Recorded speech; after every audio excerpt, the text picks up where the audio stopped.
Minsan, meron kaming sinusunod na guideline from LG na dapat ganito kadaming soap lang ang gamitin mo. Tapos magugulat ka, too much bubbles. Why? Because of water. Ang mga nagpapalaba po, bibilin pa rin yung sabon. Ngayon yung sabon nun, pwede mo naman i-repack yun. Lagyan mo na lang ng price and then just get it and then liquid soap naman ilalagay na lang sa washing machine. The price of the 6 set is 1.585 pero doon sa tatluhan na gusto mo kanina is only 1,095,000 pesos. We have 1 year warranty and 1 year warranty po sa service.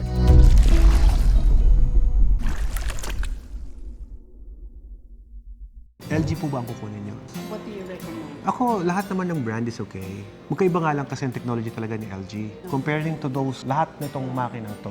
LG is the only washing machine that naka-direct driven siya. Direct motor driven. Para mas maintindihan ninyo. For example, this is the motor and this is the drum. Yung motor nakadikit dyan. Nag-i-spin diretso. Pag umikot yung motor, ikot din yung drum. Nakaganito siya. It's a 45 degrees slope na gano'n. Para less vibration ng drum. Yung mga yan, makikita nyo, halos gano'n din. The here and halves has the same technology. Drying capacity is 13 kilos. Washing capacity is also 13 kilos. This indicate to the pliers naman namin. Kasali naman po na nakalagay dyan, mga filtrations. Kapag nag-install kami ng laundry business namin, nilalagay ko na po agad talaga yung filtrations. Lahat ng laundry shop na in-install ko is meron na po siyang filtration to prevent the dirty clothes. Tanggapin mo or hindi, it's freebies. Mayroon akong client ganun sabi, Sir, tanggalin mo na yung filter. Pag tinanggal ko, wala na maibabawas sa presyo, freebies nga eh. Magko-compare natin sa Amerika, iba, lalo sa Europe, ang linis ng tubig doon. So sa atin, iba. Kasi hard water ng Pilipinas eh. Yeah. Bakit yung ibang detergent powder dito mas effective sa US? But pag dito, halos ay bumula, yun pala yung water. Hard kasi. Ang area mo is part ng Anda, Bolinao, Alaminos, yung mga alat na yung tubig. Diyan po pag nagsabon ka, halos ay na bumula. Pero malinaw ang tubig, eh alam mo naman, water yung pinaka-main business natin. Kung condition yung water na ilalagay natin, which is actually, ang previous ko dyan is a water softener, yung water conditioner namin, with high ionic exchange, yun yung nakalagay doon. German technology po siya. Kung ganun kaganda yung ilalagay kong exchange rate sa inyo, it might help your clothes na mas maging malambot, mas madaling mabula yung sabon. Minsan, meron kaming sinusunod na guideline from LG na dapat ganito kadaming soap lang ang gamitin mo. Tapos magugulat ka, too much bubbles. Why? Because of water. Ang grabe na, tubig lang yun. Interesting na. Even the coffee, nag-change ang lasa because of water. Alam ni Sir yan. Sobrang laki ng factor na you have always consider the water source when you are opening a ice business, laundry, water station. Always consider the water source, even car wash. So lahat ng ginagamitan ng water, factor talaga yon. Kaya ang laki ng scope ni Watermax eh. Kasi all the business na included sa water, even dialysis center, hospitals, hotel, ang laki ng scope. Restaurant. Lahat. Information naman share ko sa inyo. What do you want to know about the payment? Mga package. Package, okay. Yes. Package is already here. Laundry tayo. Halimbawa sa yung payment po ng laundry. I'll be honest with you, I don't know much more about Baguio rules. Si Sir alam niya kasi nag-inquire na siya. Pero yung discharge chamber, we could do it naman. Kasi ginagawa lang naman, pinapublicate lang din naman yun. Yung mga waste material mo, before you throw it, dapat malinis siya. Maarte talaga ang Baguio when it comes sa cleanliness talaga. Like yung ginawa namin ni Tito sa Kojic soap, before they throw the waste material nila, pinapadaan namin sa series of filtration, then throw. You have to spend talaga doon. Sewage water treatment, yes. Parang ganun. Pero iba-iba po kasi ng needs. For example, ganito. Iba ang waste ng laundry, iba ang waste ng sabon, so iba-iba rin ang treatment. Wastewater ito. Technically, sir, we called it reject water. Reject. When you say waste, parang madumi. Wala. It's only reject. Nakalagay doon, reverse osmosis and concentrated reject. Malinis kasi. Kumbaga, yun lang yung reject ng reverse osmosis para hindi lang pumasok sa butas ng filter. Kaya nire-reject niya.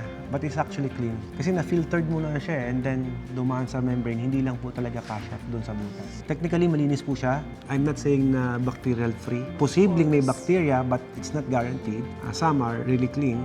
Drinkable pa nga yung iba, lalo kung maganda yung water source. Ang madumi po sa water station is, we call it backwash. Maitim, kapag carbon, makalawang yung tubig. tubig, wala po siyang alarm. We don't put that kasi hindi talaga kami naglalagay nun ng magiging complicated yung makina. Hindi naman po engineer si ma'am. Hindi naman engineer yung tauhan na kukunin mo. Delivery boy lang yan, refiller lang yan. How could you train them para sa, oy, pag nag-alarm to, pre, ito yung gagawin mong system, ha?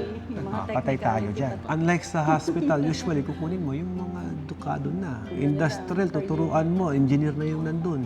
Mas madali turuan. Unlike sa water station, very challenging sa amin na talagang tanggalin namin yung mga ibang controls dyan. Pero still, kailangan namin gawing simplify for you to understand. For example, ma'am, sinabi ko sa'yo, itong control namin, naka-PLC to. Ito yung mga magnetic contactor relay nito. May overload relay. Pagka nilagay niya, adjust mo lang ng konti. Naintindihan niyo ba yun? Patay. Hindi natin gagawin komplikado yan. Simple, madaling i-operate, madaling i-manage, madaling i-troubleshoot. And that is make us more advanced. Okay, sa laundry business natin, sir, kapag ito, kasya na po sa 25 square to 30 square meter. Pero kaya naman kahit i-compact mo, boss. Kasi yung computation namin na 25, boss, siyempre, maglalagay ka ng folding area, customer lodge mo, kung mag-iintay sila doon. Considered mo yun para to give them the best service. Si Sir nga, yung taga Bicol, gusto niya may coffee shop pa Habang nag-iintay doon, nagsiserve sila ng kape. The Titan is... Wala kaming display wala ng kayong Titan display kasi ng konti lang ang nabili. Expensive siya Pero industrial grade kasi sa Titan. Parang ganito siya. Industrial type na rin po. No, commercial. Oh. Magkaiba po siya ng material, magkaiba rin po siya ng kayang gawin. Pag pinag-usapan natin yung industrial grade, mas matibay siya. May mga emergency stop na ganon.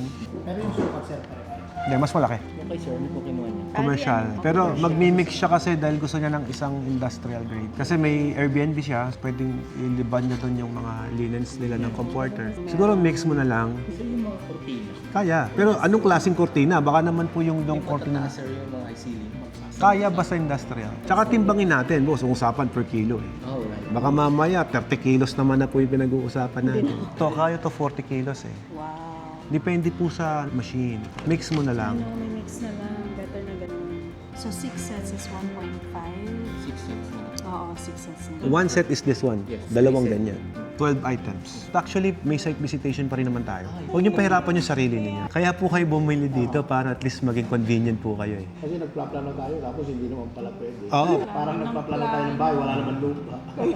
Just use your money to work for you. Pag industrial, binabaw namin sa flooring. Kasi may vibration Ano kalalim yung binigay? Hindi naman kayo kukuha ng industrial, di ba? O may isa kayo? Ako kayo isa. Kami na magbabawan, kami mag-drill. Parang metal screw na ganyan. Para iwas vibration lang. Kung meron kayong square, enough to fit the tanks, the pump, this one, it's okay. Lagyan mo lang ng open closet. Pwede ilagay doon yung mga nalabahan na, tsaka yung folding area. Si Extreme Bubbles, siya yung nagtuturo kung paano gumawa ng sabon. You can sell it and you could also do your own soap. Siyempre, one-stop shop ka nga Watermax Ang mga nagpapalaba po, bibilin pa rin yung sabon. Ngayon, yung sabon nun, pwede mo naman i-repack yun. Palagyan mo na lang ng price, and then just get it, and then liquid soap naman, ilalagay na lang sa washing machine mo. Walang kawala. Ikaw na gumagawa ng sarili mong sabon. Not unless may dala silang sarili nilang sabon. Huwag ka magpagamit talaga ng powder soap. May mga nagpapalaundry, powder soap ang gamit. Client ko, dito lang sa Malasiki. Sinabihan ko, sabi ko, bakit ka gumagamit ng powder soap? Naka-display doon sa rack nila Siyempre, whatever the customer na abutan doon, ito gusto ko, Downy or Tide, ganito. Kukunin, powder soap. I don't recommend the powder soap on this laundry. Dapat liquid. Yung powder kasi sir, may chalk na naiiwan Ang hirap linisin nun. Correct. Sinasabi ko sa'yo, client ko siya, bumili rin sa akin actually ng package na yun. Tinutulungan ko lang din magbenta. I don't have commission if I endorse her. Pero syempre, pag tinatangkilik kasi ako, syempre, itatangkilik ko din yung business niya. Tulungan lang. Recommend ko na lang kayo, rektan lang kayo sa kanila para at least makasave po kayo sa paggawa ng sabon. Okay, sa laundry po, ito po, kasama naman, nakalagay po dyan. Whatever on the flyer said, masusunod. Whatever on the contract na nakalagay, yan din po nakalagay. Meron po kaming water lines. So, yung water lines sa laundry business sa akin yon. Drainage lines, sa akin din po yon. Yung mga drain pipe, baka kasi pinagawa nyo na. Pero thank you kung pinagawa nyo na. Nakalibre ako. Wala pala. Libre kasi yan Exhaust system, yung exhaust line ng dryer, yung may mainit na lumalabas, akin din po yon. Electrical lines, yung kuryente sa akin, but not on the building, only on the machine. Sa building, ipapaabang lang natin yung mga breakers doon. I will highly recommend na ipabukod-bukod nyo siya. Since you're already buying 6, Mas maganda, each machine may isang breaker. Para kung may problema yung isang machine, isang breaker lang ang naka-off. Wala siyang supply ng kuryente. Carpentry work sa akin po yan kasi meron po siyang enclosed. Para yung mga nakalabas na parang spaghetti maitago natin. We don't like that kasi gusto namin presentable. Machine setup, sa amin yun. Siyempre, staff training, yung staff sa inyo, pero yung training, yung staff ko magtuturo. Okay? So, everything is there na already. Yun lang naman ang mga kailangan nyo. Now, ang previous ko, gas line. Supposed to be dapat hindi. Pero nilibre ko yung gas line. Marami kasing nagtitipid na amin na lang yung gas line. Kakabitan kami ng pangit na linya ng mga hose or what, hydraulic. Sumasabog, delikado. Better na lang na i-pre ko para whatever you like it or not, tatanggapin mo yan. Kasi kahit ipatanggal mo yan, babayaran mo pa rin ang buo yan. Free yan eh. Hindi ko nilagay sa inclusion, nilagay ko free. Para wala kang dahilan. Kasi may mga ganun eh. Yung pilosopo kausap eh. Sir, kami nang gagawa ng gas line. Kinabitan ako pambahay. O, mamira naman. Napatay tayo dyan. Nawala yung safety. O, whatever you like it or not, nandyan yan. Okay? Next, meron akong 1 horsepower stainless pump. Booster pump po ito, 1 horsepower. Pero sa case ni sir, marami kasi siyang pinalagay, additional. So, pina-upgrade ko yan. Libre to, pero pina-trade in ko ng mas malaki. Ilan po yung sa inyo? 10? Ilang unit ang kunin niyo? Siguro mga 3 to 4 sets. I will recommend the 6 sets. Why? Kasi nasa Baguio kayo. Ang daming demand sa Baguio. Pangalawa, ang mahal ng renta ninyo. Tapos tatatlong set, ano ba yun? Sa bagay. Sayang. Sayang yung renta. Dapat i-maximize nyo po yung renta. Okay? Kung 6, I will recommend din na lakihan mo rin yung pump and then lakihan natin yung tangke kasi baka kapusin kayo sa tubig. We cannot say the Baguio will supply you enough water to load. 600 liters yung previous ko eh. Kahit 1,000 liters pwede na. Ngayon, kung talagang mahina ang tubig, mag-uusap ulit tayo. Again ha, naka-record naman. Pag mahina ang tubig, mag-uusap ulit tayo. Lalakihan natin yan. Lalakihan. Wala tayong choice eh. Yes. Kailangan may pondo ka. Yeah, kailangan. Yes, kailangan may pondo ka. Kung maaari, 2,000 liters. Kaya lang, problema kasi, we need to compute always yung space. Kasi pag lumalaki tangke, nakukonsume natin yung space. Kaya nga sabi ko, kapag mahina ang tubig, may exemption naman eh. We recommend the 600 liters kasi freebies. So whatever you like it or not, libre yan, tatanggapin mo yan. So ito yung mga bagay na hindi ko pwede tanggalin. May filtration ako, nakasama worth 45,000. Mayroon na kaming client, ang sabi, Sir Alfred, tanggalin yung 45,000. Eh, freebies nga eh, nakasama. Yung 45,000 freebies ko, to give you an idea, ito yung freebies mo na makukuha, malaki. Freebies namin to. Ito po, nakalagay po dyan. Even the price, this is the one na makukuha mo. Doon mo nga sabi, sulit naman pala. Preventive na pwede kang masira sa client mo, pinrevent ko na. The price of the 6 set is 1.585 pero doon sa tatluhan na gusto mo kanina is only 1,095,000 pesos. We have 1 year warranty and 1 year warranty po sa service. Hanggat sa amin po galing yung mga supplies ninyo, lifetime service kayo. Ito na po yung offer namin sa laundry, so let me know your thoughts kung if you're going to avail the 6 package or the 3 package. Section. But you can reserve. Of course, if you reserve, it's non-refundable but hindi siya na-perpet. Ibig sabihin, anytime mo siyang gustong sumulan, pwede. Pero tatama ka ng price increase. No, doon kami talo kasi naka-reserve na eh. Naka-reserve na. Yes. So we still get the same. The same price. The stocks na nakikita nyo dyan, lahat po yan may sold na. After the reservation, you could request for the site visitation. Kasama po yan sa package namin. That's why walang bayad. Pwede kayong tumawag na lang sa amin, Oy Alfred, puntahan nyo na to kasi may pwesto na kami. Nakahanap na. At least na-reserve na. Naka-reserve na.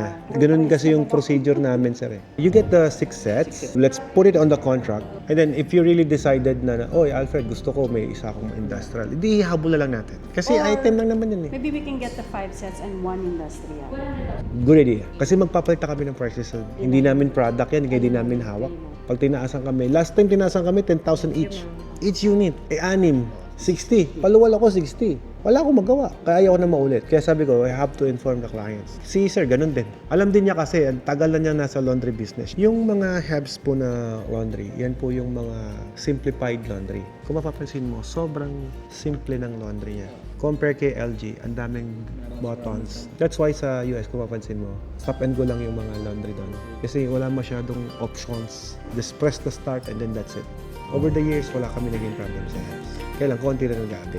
Kasi nga, mahal. Let's make it more convenient for you. Okay.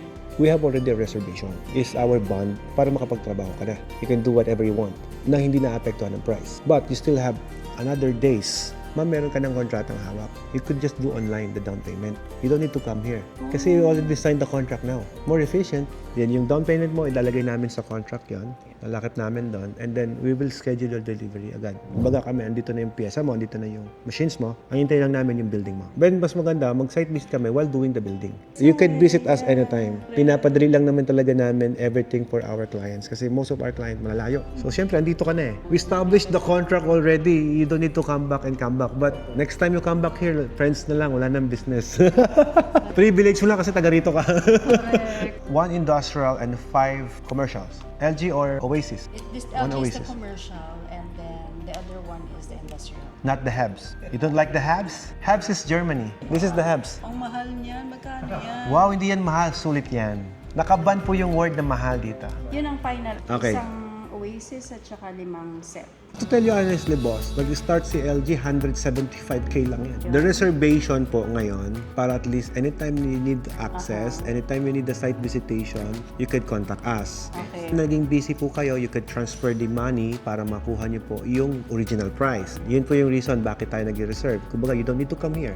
Just send the money and then we're okay. Ngayon, if you don't do this, pag nag-price increase, wala kaming holding doon sa dating price niya. But nasabihan kami na magtataas tayo ng presyo. Ayoko naman po na ibenta sa inyo, ito yung presyo. Tapos, nag-usap na tayo and then sasabihin ko sa'yo, oy ma'am, tumaas ang price. Ayoko nang ganun. For me as a buyer also, masakit yung pakinggan eh. So how much is the down payment? The down payment is only half. The whole package that I want with the 5 sets and 1 industrial, that's how much? Mga 2 million. Magiging 900K na lang yung balance mo kasi nakuha mo na. And then, you're going to settle the full payment after the delivery. Kapag na-install na namin. Installation. Kapag tapos na namin i-turn over lahat, na training na kayo and everything, that you have to pay me the other half. Kapag ka nakumpleto kasi namin yung down payment, kukunin na namin yung unit. Siyempre, nakuha na po namin siya ng original price. Dahil nasa amin ang unit, kahit tumaas-taas pa yung price nila, it's okay, secured na kami. Deal or no deal? It's always a deal. Pag bibili kayo, dapat i-assured nyo kasi syempre may mga tao tayong nag-aabala para dyan. We pay them. That's right. Di ba? Ang pinag-uusapan natin kasi 9 and 10. Both of them are the high-end machine ng Watermax. Basically, kahit ang tubig ay pasok mo, kaya linisin. Pero kung pag-uusapan natin yung low-end machine natin, yung mas murahin, I might consider na, pag binigyan mo ko tubig alat, hindi na natin kaya i-filter yun. Yan, 10, kahit tubig alat, kaya na linisin. Paano na tayo makakapag-promote ng healthy drinking water nowadays? Mahirap. That is the reason why I push this package 10. If you want to maging healthy, then let's add alkaline. Choosing a package 10 with the hubes is the best decision you have. You have to consider that. 200,000 ang liit niyan compare sa savings mo after 6 months. Usually, ang mga cold areas, akala mo hindi gumagamit ng yelo. Ang palagay mo, saan kumukuha ng pampalamig sa isda? Yung mga palengke. Hindi naman yung climate eh. Yes. Well, this business, ito yung mga negosyo hindi mo pwedeng i-AI. Every business na nag-offer ng services, hindi mawala yan. So, if you install the water station nowadays, laundry, yellow, hindi pwede gamitin ng AI yan.